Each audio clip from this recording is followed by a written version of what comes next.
Oh, it's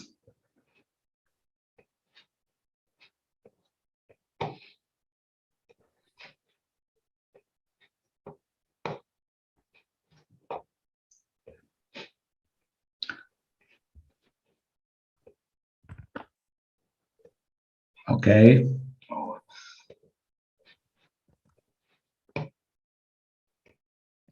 Okay, so dear ICEM family, dear colleagues, dear friends, my name is Csaba Komló, and I will be the moderator of the presentation titled The Ontological Imperative Framework of Analyzing Technology Adoption in Educational Settings. ICEM has a tradition since 1950 of meeting annually at a conference in a selected country. Unfortunately, due to the current COVID situation, the face-to-face conference was not possible. So that's why we are offering this educational experience online. ICEM and the Polytechnic Institute of Santarém School of Education in Portugal would like to say thank you for the generosity of all speakers who agreed to share their knowledge with you. Today, I have the honor to introduce Professor Gerber, who is the Professor of Literacy at Sam Houston State University. And she will discuss about the previously mentioned the Ontological Imperative Framework for Analyzing Technology Adoption in Educational Settings. If you have any question for the presenter, please use the chat feature in Zoom, and all the questions will be answered at the end of the presentation. Professor, if you're ready, the floor is yours. Thank you, Csaba. And I think Rui is going to play, I pre-recorded it because I have a rural internet, so it goes out. So I have it pre-recorded, and I believe Rui will play it that way. If I do get kicked off, there's not an interruption of the presentation. Okay. Okay, so I'll do the presentation. Okay.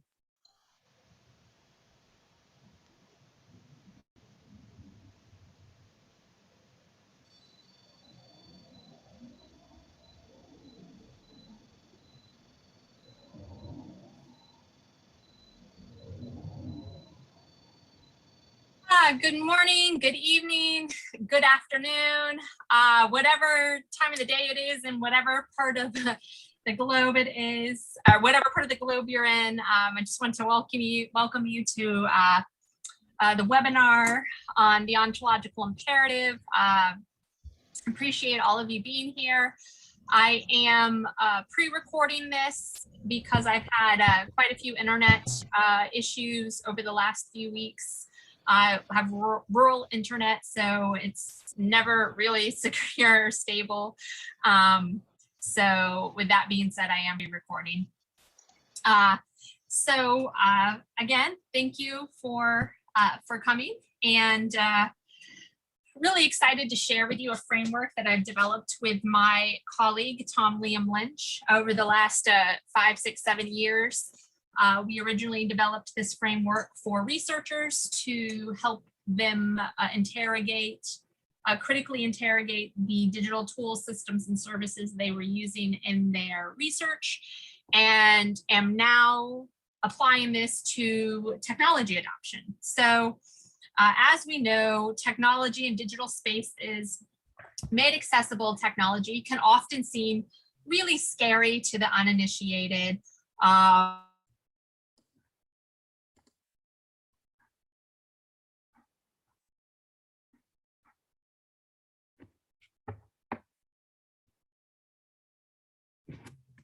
Is it just me? Is it still playing? Yes, it stopped playing, unfortunately.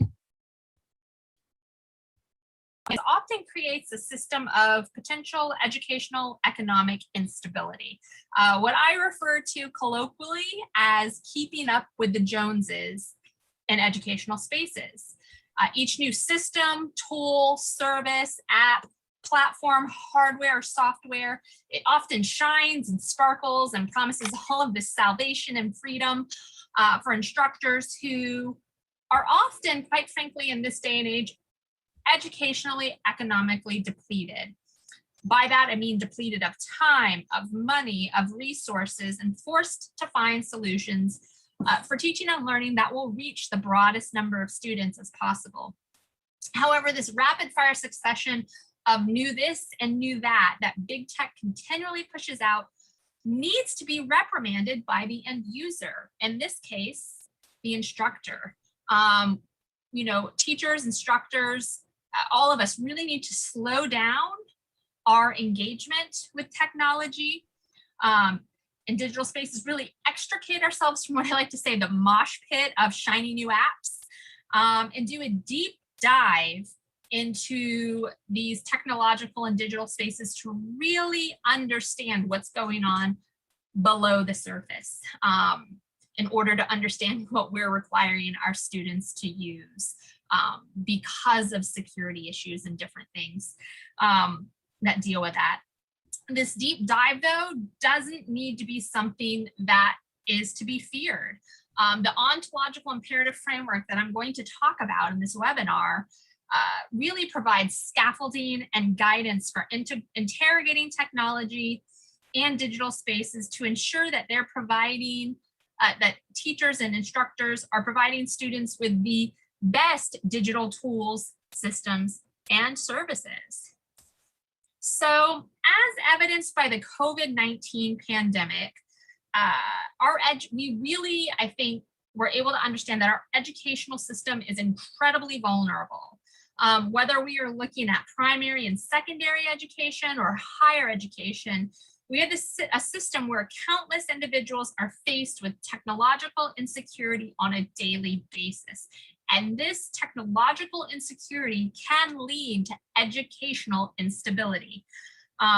In this case, insecurity has less to do with how people feel about technology and is more related to how people have the ability or inability to access and acquire educational opportunities via technology. So this is similar to food insecurity that plagues nations all across the globe. Technological insecurity is really brought forth when the educational systems require that a need be met. So for example, with COVID-19, the need was to reach students remotely, while limiting this access to the system because there are unequal opportunities for accessing software, hardware, platforms, and systems. Often we have this assumption that if educational opportunities are provided via technology, then students, professors, and the parties invested in education will be able to access these said educational opportunities. This couldn't be further from the truth.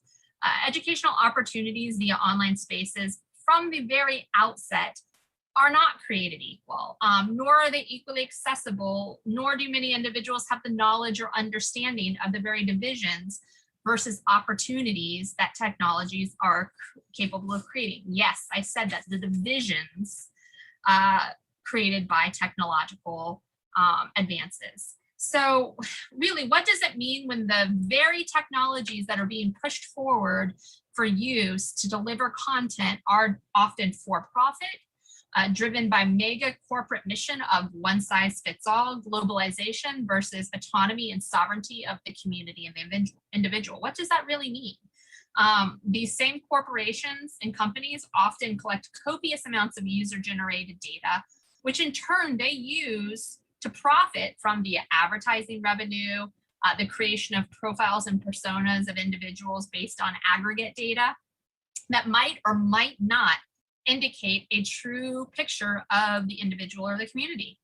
The aggregate data and the building of digital profiles of people in turn really shapes technology use and development globally, forcing, for example, individuals from rural village in sub-Saharan Africa into user habits of an individual from urban Manhattan. So for example, you have major social media companies like Facebook and Twitter that collect user data, which includes, but is not limited to, click streams, geolocation, browsing habits. These companies don't only track users when an individual is online using Facebook or Twitter, but also when that individual is off of Facebook and using different media. These companies collect these data and use these data to target advertising, to customize user experience, and to generate larger global profiles and portraits of society, and use that to inform the algorithm that's going to shape the use for all users. So a well-meaning instructor or teacher who creates a class study group using Facebook in order to keep students engaged when out of the classroom is therefore providing Facebook with potentially sensitive user data that Facebook can later profit from and shape to create global use patterns based on the data aggregate, which might or might not fit the needs of the user in disparate locations, such as with the aforementioned example of a user from rural sub-Saharan Africa. So as well-meaning as this Facebook study group creation might have been for the instructor to do, and it really is well-meaning, to ensure all students have access to class material via a platform that has lower data usage requirements than, say, maybe a streaming service like YouTube. The instructor has perhaps unwittingly handed over their student to be exploited by the marketing machine of Facebook. However, it's not just Facebook that collects copious amounts of data. Almost every online system that exists, social media or educational, captures, stores, and often monetizes these data. So it's imperative that instructors begin to think through ways to mitigate this collection of data and to make informed decisions about when, where, and how to use digital technologies and online spaces to ensure that students are receiving continual education during remote learning scenarios like we witnessed during COVID-19 lockdowns. Enter the ontological imperative. So what is the ontological imperative? As previously mentioned, it's a framework created by my colleague Tom Liam Lynch and I about 5 or 6 years ago. And we originally created it to encourage researchers to critically evaluate the digital tools, systems, and services that are part of their research studies.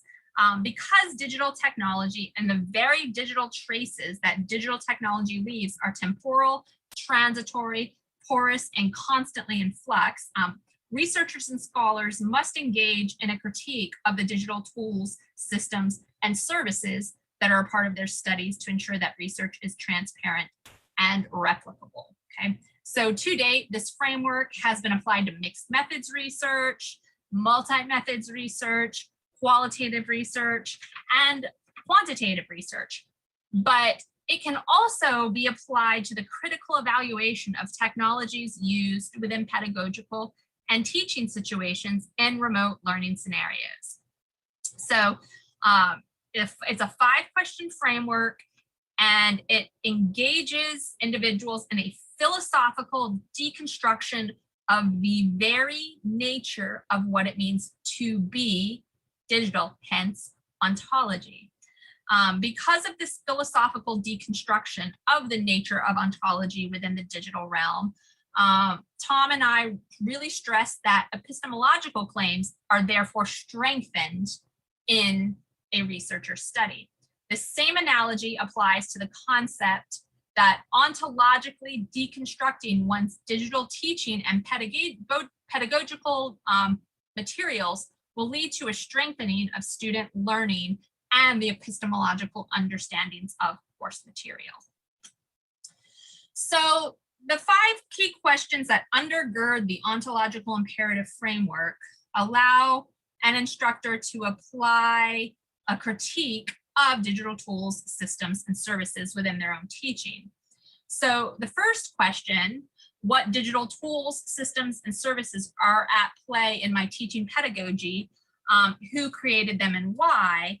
This question is really concerned with understanding the purpose and design of digital technologies that will be used for teaching and learning. It encourages instructors to dig into the technologies that they will be using and to interrogate the biases within each tool, system, or service that they will be bringing into their teaching and remote learning scenarios. Question number 2, what data do these digital tools, systems, and services render? And the point of this question is for instructors to understand that the very data that are being collected on their students so that they can make informed decisions about when and how to use the tools, systems, and services in remote learning and teaching scenarios or classroom teaching scenarios. It really should be noted that although technology companies will make evident some of the data that are being collected by their system, there are other data being collected that companies do not make publicly known. Therefore, instructors really should exercise caution and not operate off the assumption that the data they can publicly see are the only data being collected, because that's just not true. There are other data below the surface that we just don't know about because they're not made publicly available via the API, which we'll get into shortly. What hidden limitations, number 3, what hidden limitations might there be to the data rendered via these digital tools, systems, and services? This question really allows instructors to challenge the norms and biases of the tools, systems, and services that they are using within their instruction and teaching. By critically examining the tool, system, or service, and incorporating the knowledge gleaned from the aforementioned question of the type of data, question number 2, collected by the company, instructors can make educated analyses or suppositions on what other data the tool, system, or service might be collecting historically and into the future. So this helps shape the potential design then of their instructional units when using that particular digital tool, system, or service. And then the next question, question number 4, what are the epistemological implications of this ontological analysis? This question is primarily concerned with how the system operates, as outlined in the previous 3 questions, and is concerned with the operational aspects, from companies' data collection processes to user interfaces, and how that could potentially impact the way a student might engage with the pedagogical content designed by the instructor. So as we know, epistemology is concerned with how people come to know what they know. Essentially, epistemology is the study of knowledge development. This question on epistemological implications forces instructors to contend with the fact that student learning that occurs or does not occur is in fact shaped by the tool, system, or service being used for instruction. Any epistemological claims and learning objectives must therefore then be grounded back into understanding the tool, system, or service used for instructional purposes. And then the final question, what are the axiological and ethical implications of this ontological analysis? This question asks instructors to challenge their value judgments and ethics of using the selected tool, system, or service within teaching and instructional units based on the information they gleaned from the 4 previous questions. So in this case, with axiology, the primary concern is with ethics. How ethical is it to use tools, systems, and services if the instructor has discovered that specific user data is being monetized and could potentially be used to track and trace a student later in life? In what way should this discovery influence how an instructor chooses to use a digital tool, system, or service? So those are the 5 guiding questions for the framework. And there are, the next section of this webinar is going to walk through applying the ontological imperative to a digital technology that could potentially be used for instructors to deliver remote instruction and to foster collaboration between students. So given the unique situations that have emerged during COVID-19, a lot of instructors and educators have scoured the internet for various tools, systems, and services that can be used to deliver remote instruction to their students.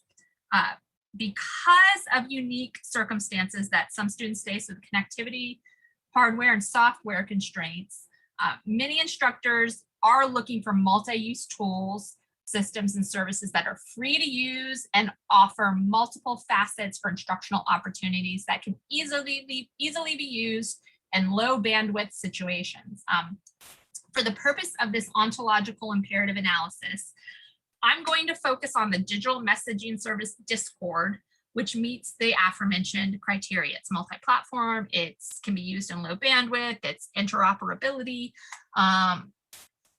So I'm going to walk through each of the 5 questions of the ontological imperative framework and engage in a critical analysis of the Discord platform in order to better understand the ontological, epistemological, and axiological implications for using Discord pedagogically during remote teaching and learning scenarios. So keep in mind, I am I'm doing an ontological analysis of Discord. You could do this for any tool, system, or service you are using to teach with. It could be Minecraft, it could be Twitter, it could be Facebook. Okay, so I'm providing an example of Discord. So Discord is a digital software with over 250 million users as of this talk, and it provides users with a messaging service, a content distribution platform, and a community. It has community creation capabilities. Discord has mainly to date been used by gamers, predominantly those in the esports market of gaming. It was developed in 2015 as an offshoot of an existing game communication platform known as Hammer and Chisel, which was developed by a gamer, Jason Citron. Discord does provide gamers a back channel platform to use during gameplay. Users create their own servers, which are similar to private rooms, and engage in voice over internet protocol for communications. This includes chat, video, and voice calls, as well as the sharing of multimodal resources and memes. Discord does allow for multi-platform interoperability and is available on Windows, Mac OS, Android, iOS, Linux, as well as available in other web browsers. So this provides individuals using various operating systems and platforms the ability to engage in using the Discord platform. Of interesting note, during the beginning of the COVID-19 pandemic in March 2020, Discord changed the company motto from chat for gamers to chat for communities and friends. Later in June of 2020, the company moved their marketing even more into mainstream to capitalize on the concepts and the idea that groups and individuals were looking for platforms for managing communities. They changed their motto then in June of 2020 to your place to talk and hang out, and revised their marketing materials to showcase these changes. So these shifts and changes to Discord slogans and marketing materials really opens up the idea that Discord is a platform that has a wide range of uses and capabilities for multiple users, even educational communities, and is not just for the gaming community. So that kind of is the first analysis of what digital tools, systems, and services are at play in my teaching, who created them, and why. Okay, so that's that kind of dive into what is Discord and what's the purpose of Discord. Question 2, what data do these digital tools, systems, and services render? So understanding the forms of data collected by any digital tool, system, and service require both front-end surfacing and back-end metadata mining. Front-end surfacing requires an examination of the user interface to understand what aspects of data appear to be collected. Back-end metadata mining includes an examination of the developer documentation to understand what metadata are actually being collected via the application programming interface known as the API, and or the software development kits known as the SDKs. So this is kind of a glimpse at the user interface of my Discord, and I've blocked out the names to protect the innocent, or crossed out the names to protect the innocent. So in conducting an initial front-end surfacing, the opening landing page, which you see here, user interface of Discord, shows a system that allows a user to join multiple channels, multiple communities, and engage in different things related to those communities and channels. So by doing a deeper dive and going into a specific community, in this case, the fear community,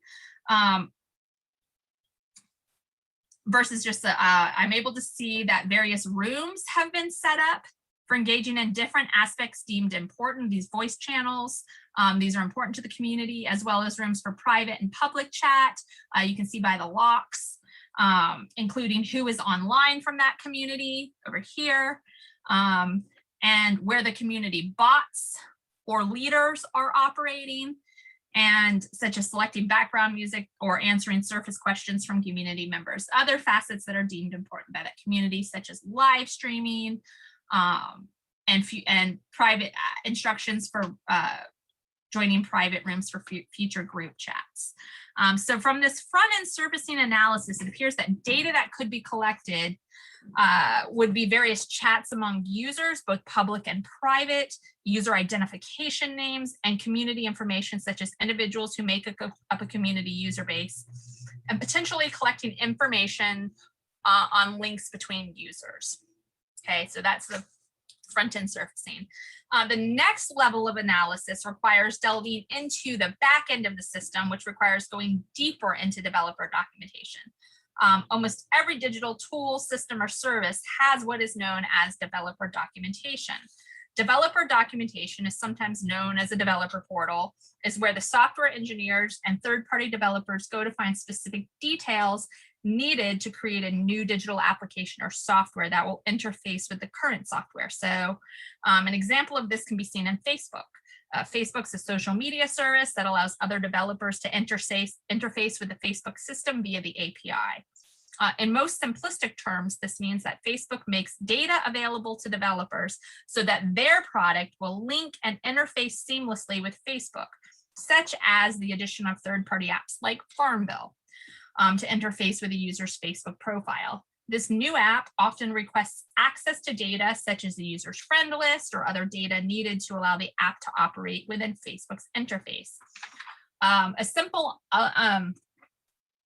understanding of language within programming and using API keys can allow an individual to understand the developer portal.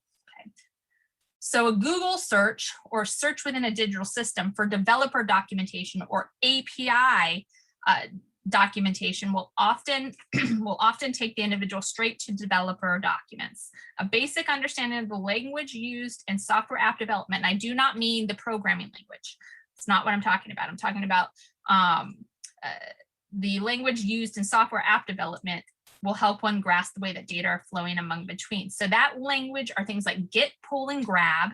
Okay, those will you will see those in the API key. Those are terms that are used for calling or pulling data from the back end of the system to be used by third-party developers. Whereas post or send indicate data that the third-party app developer wants sent to the main software, okay? So what you see right here is some of the get or pull or grab data from API that's made, from Discord API that's made available to the third party. So you can see that the player's current party status, what the player is currently doing. Like these are all data that could be, I as a third party developer could get from Discord with their public APIs. So in order to understand the various types of metadata being collected on Discord beyond what can be seen on that first front end surfacing activity, I visited Discord's developer portal. And as I said, this is kind of what I saw with some of the get pull data. Again, you do not need to be a computer programmer to visit developer documentation. You just need a working knowledge of the tool, system, or service before delving into the documentation. And a working knowledge is how do you use the tool, not do you know the programming language. The working knowledge of how the tool works will aid in understanding the developer documentation and the types of data being collected. So when I accessed the Discord developer documentation, I discovered data that were being collected dealing specifically with user activities, user networks, and user relationships. All of these data can at any time be shared with a third-party app developer. In fact, at the time of this talk, this writing, I noticed over 75 discrete metadata points that can be used in the development of third-party applications for interfacing with Discord. It's important to note that just because the developer documentation makes evident over 75 metadata points being collected, it does not mean that those are the only metadata points being collected by Discord. Because user data is a revenue stream for almost any application, companies will often shift and change what data that they make available to third-party developers. And they do not always make all of their data available at once, nor do they let the public know all of the data points that they're collecting on the user. However, it really is worth noting that looking at the data that are made available via the developer documentation, one can get a comprehensive idea of how much and what aspects of the user profile and or communication activities and relationships are being captured and traced by that company. This type of back-end system analysis is vitally important for the instructor to conduct prior to using any digital tool, system, or service, because it really provides insights into potential ways that a company might later monetize user information or exploit a user.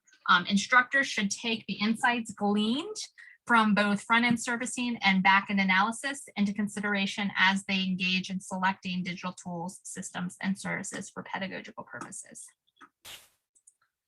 So question 3, what hidden limitations might there be to the data rendered via digital tools, systems, and services?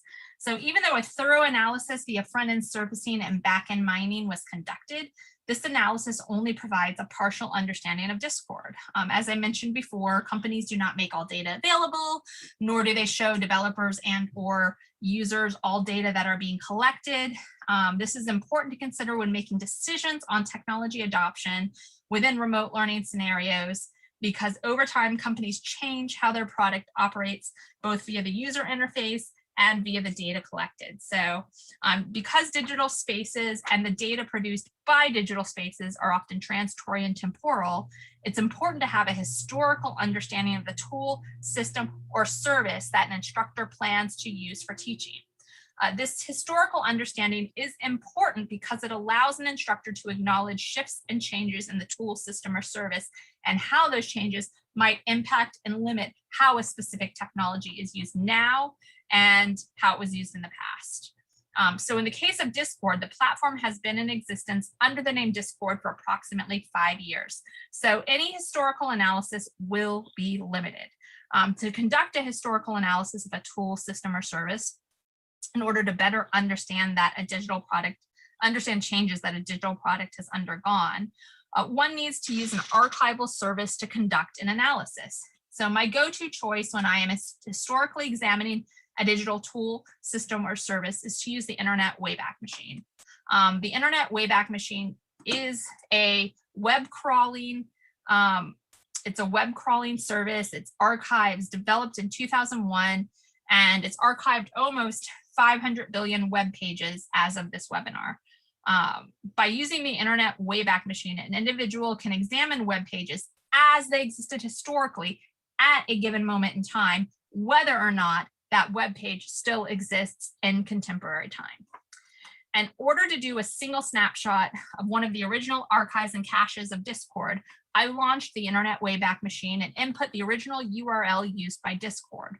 Although the current URL for Discord is www.discord.com, the company launched their product in 2015 under the URL www.discordapp.com. So therefore, in order to historically examine Discord, I needed the URL from 2015. Using the Wayback Machine, I was able to access archived Discord pages dating from March 6th, 2015, all the way for 2 years. Using random sampling, I reviewed select archive pages from the first 2 years of Discord's existence. So in that deep dive of the archive pages, Discord's advertisements to their superiority over their competitors, TeamSpeak, Ventrilo, Skype, it was on full display. I was able to delve into some of the developer documentations from their initial launch as well, in order to see what features and aspects were supported by earlier versions of Discord, including different entry points into the API data, different types of browser support. These two key points are really important to note in both epistemological and axiological considerations, which we're going to delve into next. So question 4, what are the epistemological implications of this ontological analysis? So doing a thorough investigation into the tool, system, or service, the initial 3 questions of the ontological imperative framework really allows an instructor an analysis of the epistemological functions of the selected technology. So this may provide a better understanding of what forms of knowledge might emerge when students use the technology, and it shapes a better understanding of how the instructor might use the technology pedagogically. In the case of my analysis of Discord, when examined through the first 3 questions of the ontological imperative framework, I developed a better understanding for how and why I might use Discord in remote teaching and learning scenarios. Understanding how the original company started, which is competitor to other communication platforms used by gamers, and then its subsequent shift into different markets and demographics provided me the perspective that the company is in continual flux to meet expanding user bases and appears to really be open and responsive to community needs. In remote learning scenarios, when students all have differing connectivity platforms and user needs, it's really important that a tool, system, or service meet as wide a range of needs as possible. In my analysis, it was really quite evident that Discord was multi-platform, meaning it was available on most operating systems from Linux to iOS, accessible via web browser, and downloadable via an app. It's also apparent that parts and portions of Discord could be accessed in scenarios that really required and involved low-tech and low connectivity issues, making it ideal for bringing it into remote learning scenarios. Also, a further analysis into what data were being collected as determined by my front-end surfacing and my back-end data and my back-end mining analysis provided me with the knowledge that the platform could be used for allowing a deeper community to be built via sharing of resources, including images, files, and chat, both text and voice. Additionally, I determined from the data structure analysis that community could be built via allowing individual channels to be developed by students autonomously, therefore allowing students the freedom to lead their own study groups and communities within the class server. Furthermore, digging into the other data structures, it really became apparent that networks and relationships can be formed between members of a specific Discord community server, as well as with members outside of the server, allowing information to flow between networks and servers. What this means for pedagogical purposes is that an instructor could create a server for a class and start multiple channels related to course topics with that server. Students could start their own sub-channels within the server, and students and the instructors could connect with others outside of that server in order to share information and or engage with different unrelated communities. In some ways, this could deepen a student's experience, but in other ways, it could distract and detract from the student's experience.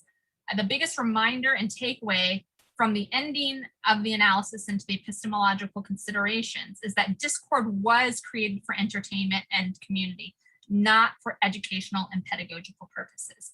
However, that does not mean that it cannot serve the purposes of being used pedagogically within remote learning scenarios. The aforementioned aspects from that analysis are considerations an instructor must make when thinking about the epistemological considerations of using a digital tool, system, or service in remote learning scenarios. Oops, sorry. So question 5 is, what are the axiological and ethical implications of this ontological analysis? So as previously discussed, axiology is the branch of philosophy of dealing with values and value systems. However, for the purposes of this ontological analysis, and in this case, axiology is going to deal primarily with ethics. So understanding the ethical implications of using a particular tool, system, or service for pedagogical purposes during remote learning scenarios is really integral to ensuring education that is equitable and inclusive. As mentioned earlier in the webinar, many of the digital tools, systems, and services used in education were created by for-profit companies that have their own specific agendas to meet. This is neither good nor bad. However, it is important to examine when determining what technology to bring to your students in remote learning scenarios. So by understanding why Discord was created and for whom, by examining the data structures via front-end servicing and back-end mining, and by engaging in a historical analysis, I was able to make careful considerations that I would have to use to ensure my students were aware that specific information that they share on Discord could potentially be accessed by a third-party app developer or software engineer. I determined that these data could include personal site usage information, user network information, and potential conversations within servers between members. Furthermore, based on my analysis, I would need to make an acknowledgement to my students that the data structures, system missions and purposes, and site regulations change over time, and what they think might be private could, through changes in terms of service and company structure, become public. So a prime example of this was raised by my colleagues and I in 2017 when we discussed changes that were made to a popular fan fiction site, figment.com. At the outset, figment.com was an independent fan fiction site where users were able to engage in the processes of fan fiction writing, critique, review, and sharing. However, the site was acquired by Random House, who then publicly indexed all reviews.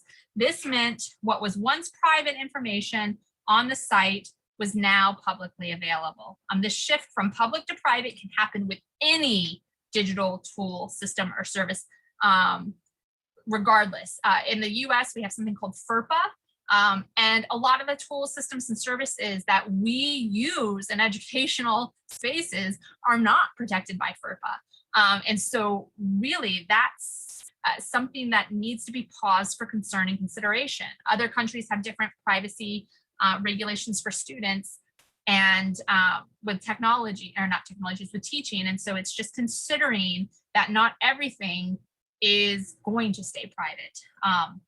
So it's really imperative to consider what harm could be done if student information, such as posts or videos, were later made public. Axiological considerations are core, I repeat, core to the ontological imperative when considering digital tools, systems, and services for use in remote learning situations and scenarios.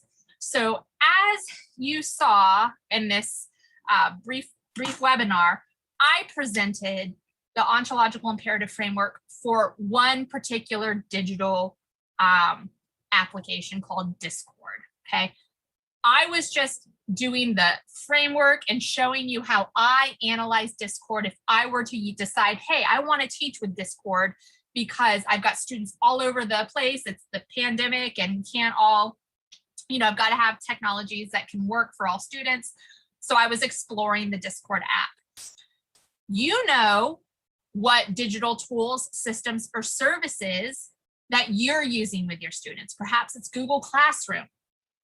Just because your principal or your supervisor says that you must use something with a student, it is our collective responsibility to ensure that whatever digital tools, systems, or services we are using with our students, that we critique them and we analyze them, that we understand historically the nuances of data in those systems and how those systems could potentially be used to exploit students years in the future. Okay, it is our responsibility. So that you may want to take a look. You may be using Minecraft EDU. You may be using Google Classroom. You may be using YouTube, where you're requiring your students to post and create YouTube videos. It is our responsibility to understand and do an ontological analysis of that tool, system, or service. And it honestly will take you 10 to 15 minutes to do, to walk through those 5 questions. I mean, you can get much more in depth if you choose, but you can do a cursory examination. And, you can challenge supervisors if you feel that a tool, system, or service is going to do harm to a student because of certain things being collected or certain things that you've noticed in the data, metadata, or user interface that could potentially be harmful. It does sound like it's a lot to do as instructors, but it is our responsibility to protect our students when we are forcing them to use a specific digital tool, system, or service. When we're saying you must use this in my classroom, then it is our responsibility to make sure that what we are telling them they have to use is not going to be harmful for them. So thank you very much. I am going to go ahead and stop this recording, but hopefully my internet has stayed stable, and I should be available to hopefully answer some questions. So thank you very much. I'll be shortly here to answer questions.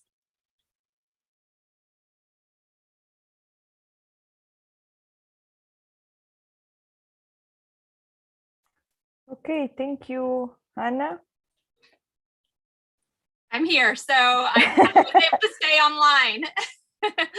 Great, thank you. I don't know if Csaba is here with us. Yes, he is. No, you have no, your micro is muted, Csaba. Ah, you know. What?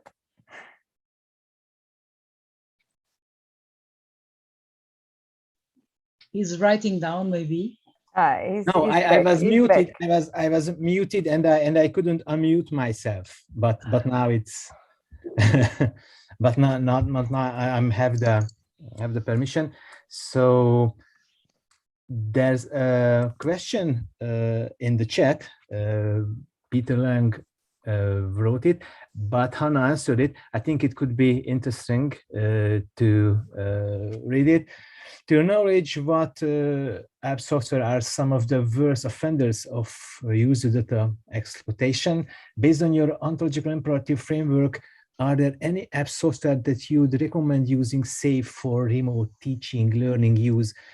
Professor, would you like to answer it in a little bit longer way than in the chat? Sure. Yes. Thank you, Csaba, and thank you, Peter.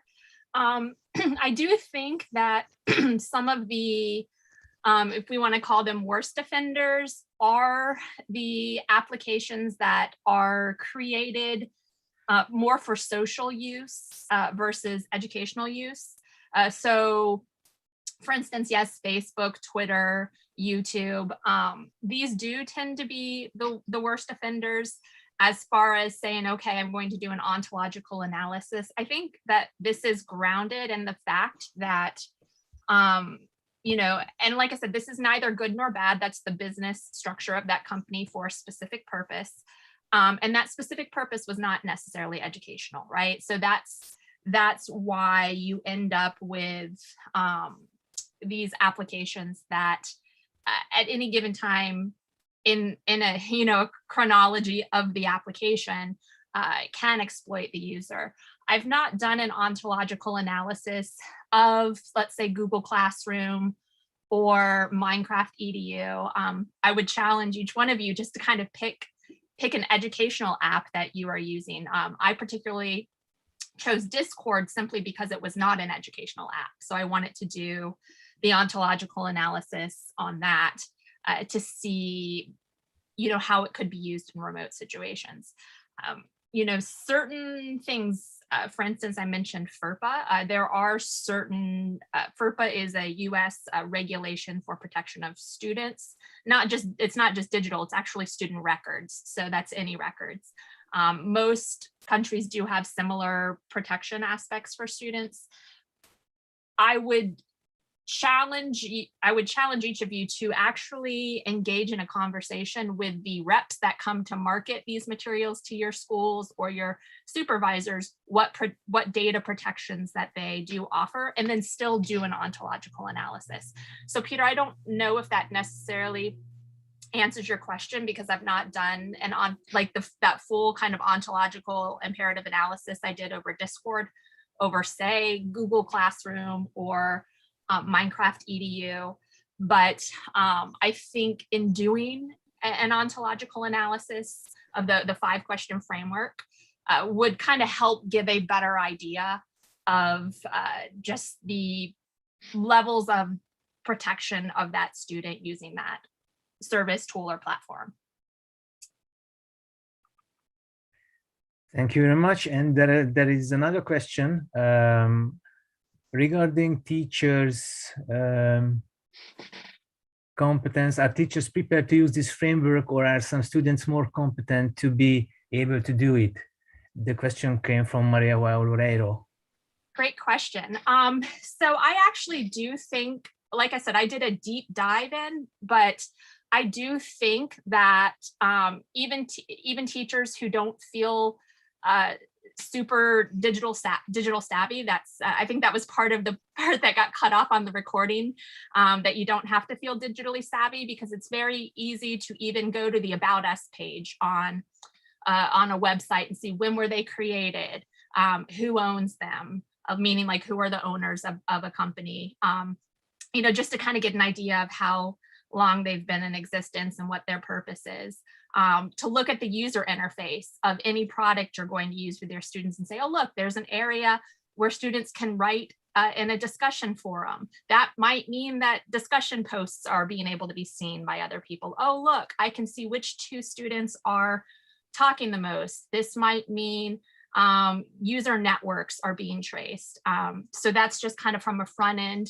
And so as you look at the system, you can see what data might be collected. And then just simply looking at the developer, I know that sounds very, very scary, and it can seem scary to somebody that's never jumped into developer documentation, but just remembering 3 terms, get, pull, and post, lets you see which way the data are flowing. So get and pull means that a third-party developer is taking that data out of the site, okay? And post means that somebody else, a third-party person, is post. So when I'm posting data, so when I'm doing an ontological analysis, I'm really concerned with the ones that suggest that data is being pulled off the site, right? Because that means anybody who has access to the API can take those data. And so when I see pull and it says pulling users, IP addresses, users geolocation, like I realize that this company is sharing that information with other people, not just that company, right? So having those 2 knowledges of get and pull, and just looking at the developer docs and say what information has get, what information has pull, lets you see actually what information, what metadata points are being shared with other companies, and other people. So anybody that has access to an API, which generally speaking is anybody who wants to create something that interfaces. So I do think that it can be done by anybody using the framework, because the questions are very philosophical in nature as to just deconstruct the application, and you don't have to have knowledge of programming language to do it. It's just like, what does this application look like? What things are students doing on it? What might that mean? And then using the internet Wayback Machine, you can just kind of go back in time and see how much changes have happened. And if it's pretty stable, you realize that this app stays stable, or this technology stays stable. They're not changing a lot. If there's been a lot of changes, that might throw up a red flag, or it might mean, oh, well, they're responsive to needs. So you just have to apply your critique and your judgment to why it's changed so drastically in a certain amount of time. So I think it can be done by anybody, as long if you're using something. It's just simply looking at it and kind of just questioning it, interrogating it, which is the nature of ontology, is what does it mean to be? And so it's that kind of interrogation of that digital. Great question, though. Thank you very much. And there's another note from Peter. I suspect that if I did an ontological imperative framework analysis on the app software being used in online learning, I feel that I find most will not pass the master.